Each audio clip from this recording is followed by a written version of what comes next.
Russia just extended an invitation to a group of people that should make every student of Bible prophecy raise an eyebrow. And this is one story we don't want to miss. All right, folks, let's get into this one. The title of this article, and it is pretty factual, is Russia's worrisome invite to Hamas, PIJ, and its implications. By the way, PIJ is Palestinian Islamic Jihad, and this is quite the article. It is in the Jerusalem Post, and it says, Russia has invited Palestinian groups to Moscow, which could bring together Hamas, the Palestinian Authority, and other terrorist groups.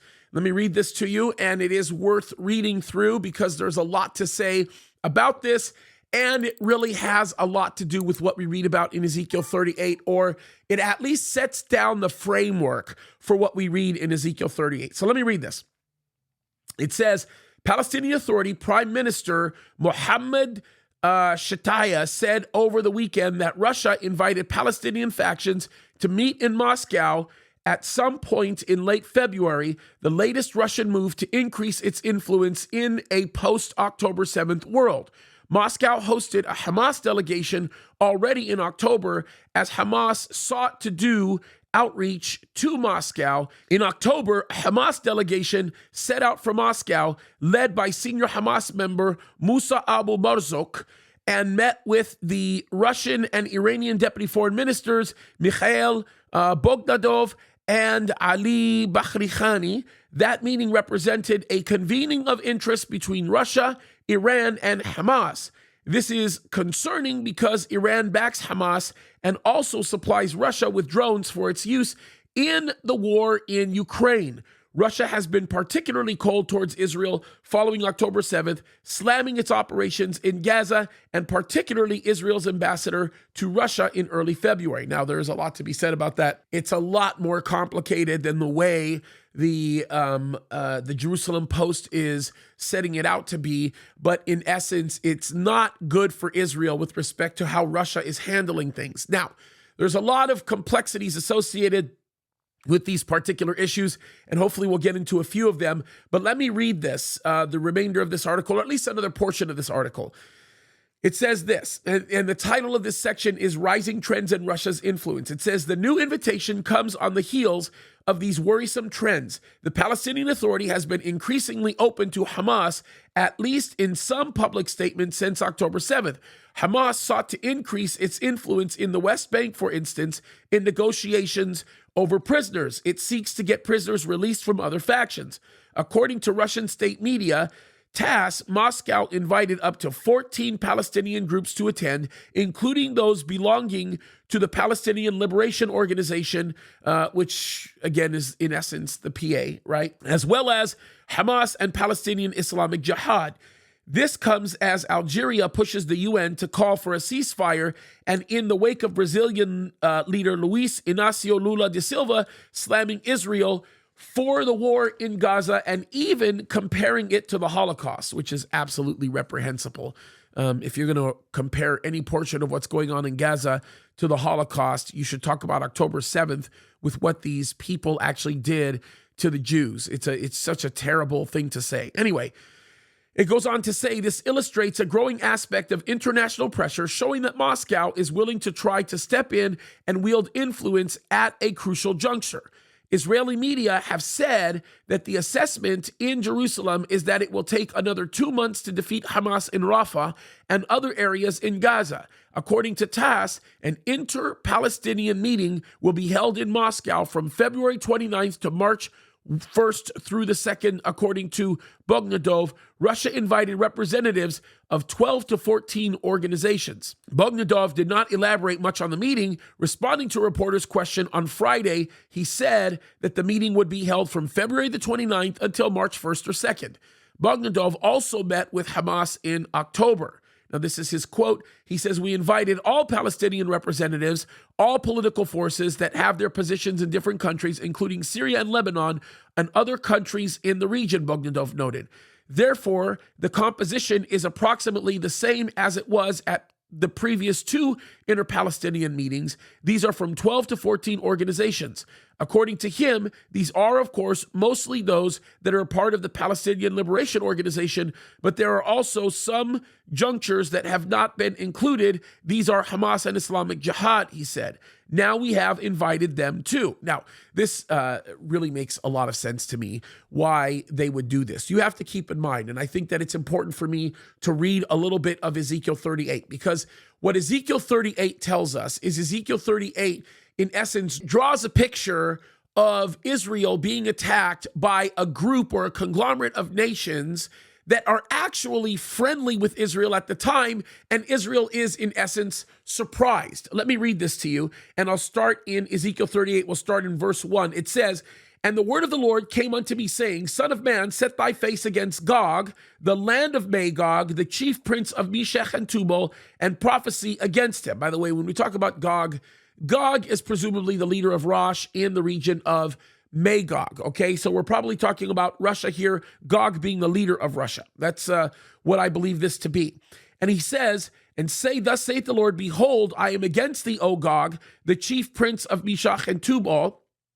I will turn thee back and put hooks into thy jaws, and I will bring thee forth, and all thine army, horses and horsemen, and all them clothed with all sorts of armor, even a great company with bucklers and shields, all of them handling swords, Persia, Ethiopia, and Libya with them, all of them shield and helmet, Gomer and all his bands, the house of Togarmah, the house of the north quarters, and all his bands, and many people with thee. Be thou prepared, and prepare for thyself, thou and all thy company that are assembled unto thee, and be thou a guard unto them." So what we know from what we read in Ezekiel 38, that these will be a lot of nations, okay? And I can quickly put up this map that we have stolen from Andy Woods. We use it all the time. And this is a pretty good map that actually shows many of the attackers that are going to be participating on that day when the attack takes place. Of course, we've got Libya, and you've got Sudan, and you've got Iran, and you've got Russia, and you've got all the stands, and you've got Turkey, and a whole lot of nations are going to be participating here. Now, this is very important to note, because what you have to very cautiously think through is the fact that when they attack Israel, it is going to be a surprise to Israel. Now, this is very important to note this, right? Because this little fact changes the way that we look at things. It's really not a little fact, it's a big fact, and I'm going to go somewhere with this. So let me read on in Ezekiel chapter 38. I'll start in verse 8 or continue in verse 8, and it says, "After many days thou shalt be visited in the latter years, and thou shalt come into the land that is brought back from the sword, and is gathered out of many people against the mountains of Israel, which have been always waste, but it is brought forth out of the nations, and they shall dwell," notice this, "safely, all of them." So Israel will be in a place of security.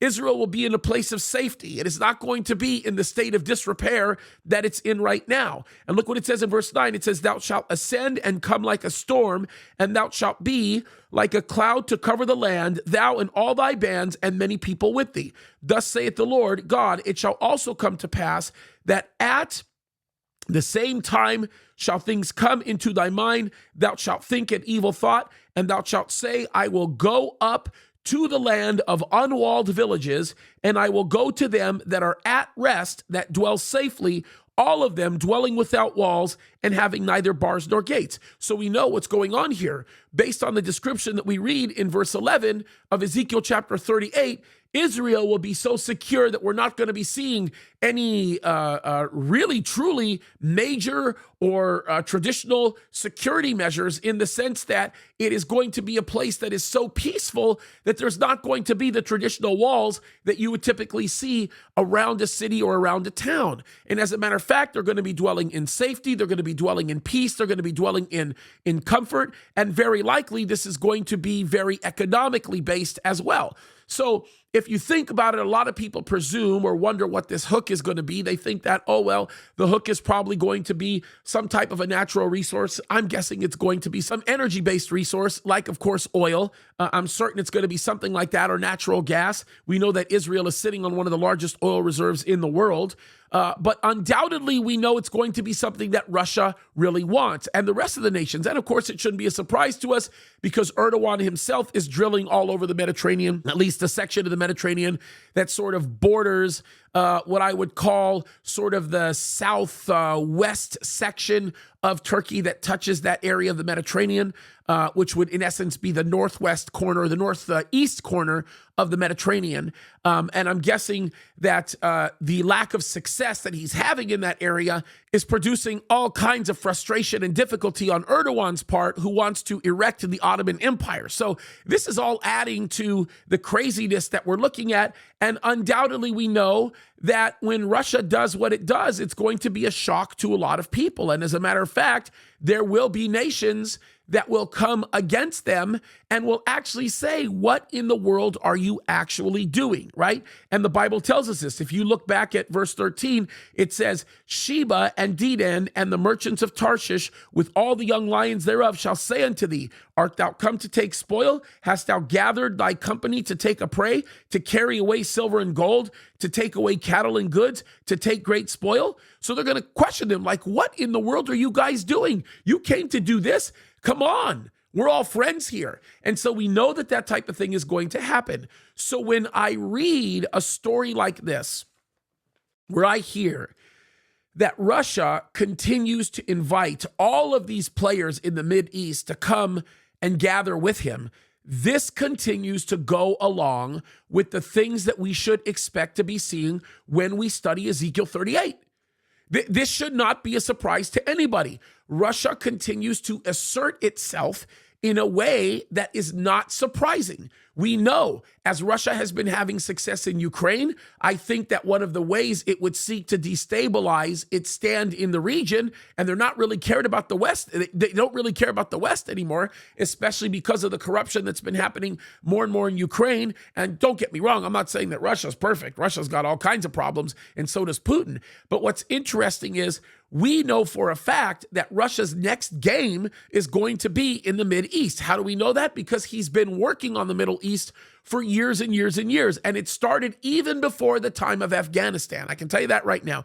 It actually started even prior to the time of what happened in Lebanon in 1982. It actually very likely started around the time that the KGB decided that they were going to get involved in what's happening in the Middle East through the creation of the Palestinians. That sounds kind of crazy when people mention this, but we know that that people group started being classified as such because of what the KGB did, especially when we start looking at them in the context of what happened with Arafat. And we know where Arafat came from. We know that he's actually Egyptian, but he was a plant that was put in by the USSR to create an outcome that would exist in this area of Israel. And we know for a fact why the things are happening the way that they're actually happening. Now, none of this should be a surprise, because if Putin wants to continue to be the big man in the Middle East, he has to bring all of these people in to start to broker something that might actually create a solution that's viable to potentially create a peaceful condition.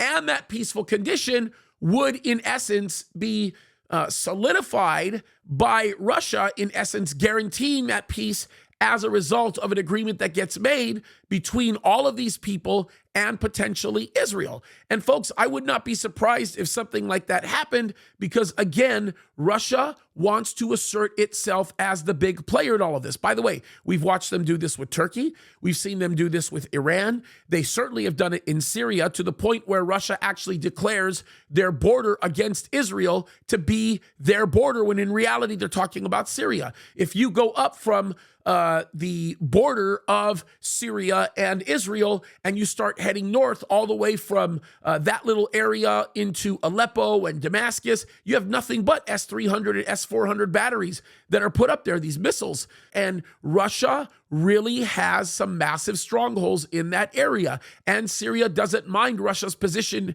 being there, because Syria, or at least the current leader of Syria right now, has the benefit of being able to conduct what he wants to conduct, and in many ways, very genocidally.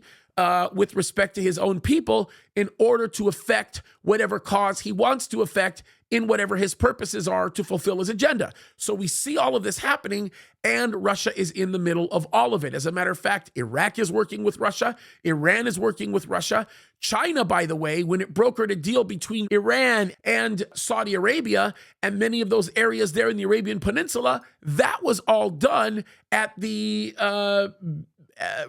I guess we could say the orchestration of Russia. Russia got China involved to do that. Saudi Arabia knew who was playing the game, and they're still all acquiescing to it because they know it's a pathway to get to a specific direction. And when you look at Mohammed bin Salman, the crown prince of Saudi Arabia, he very much wants to put himself in a more economically viable position, even though they're very viable right now and they're in a really good position, but he wants to increase the influence that he has economically because of his stated goals with respect to the entry into the G7. So he continues to be very aggressive with his goal with respect to increasing the economic prosperity of the Arabian Peninsula, specifically the Kingdom of Saudi Arabia, knowing full well that that's the only path to be able to get to where he wants to go. And he knows that he doesn't get there unless he's able to create better free trade conditions between all of these areas, specifically the Persian Gulf, the Red Sea, and all the problems that come with that.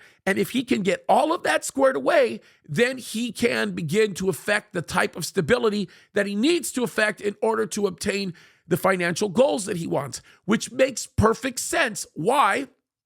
We know about Sheba and Dedan. We know about Saudi Arabia based on Ezekiel 38 being close to Israel and actually being the nation that will vocally come against what Russia is doing and the conglomerate of nations, but not actually respond militaristically speaking. It's really interesting to see all of this come together, and this meeting that we're reading about right here makes perfect sense, right? This is not the first of this type of meeting. It is the first time that they're bringing in the factions of Hamas in the meeting. But what's unique about this is this continues to demonstrate to the rest of the world that Russia refuses to be moved by anything that's happening around them. They're not being moved by what's going on in Ukraine. They're not being moved by the sanctions that were placed upon them. They're not being moved by any threats or fear of any destabilization in the region. None of that bothers them. Why? Because they know what the end game needs to be, and they're effectively and dramatically pursuing it with their partners, and they're doing very, very well with it, guys. So we've got to open up our eyes, recognize what's really going on, and understand that in front of us, we are dealing with some serious issues here. So there's where we're at, folks. It's pretty big stuff. Time to pay attention. Things are happening. They're happening very, very quickly.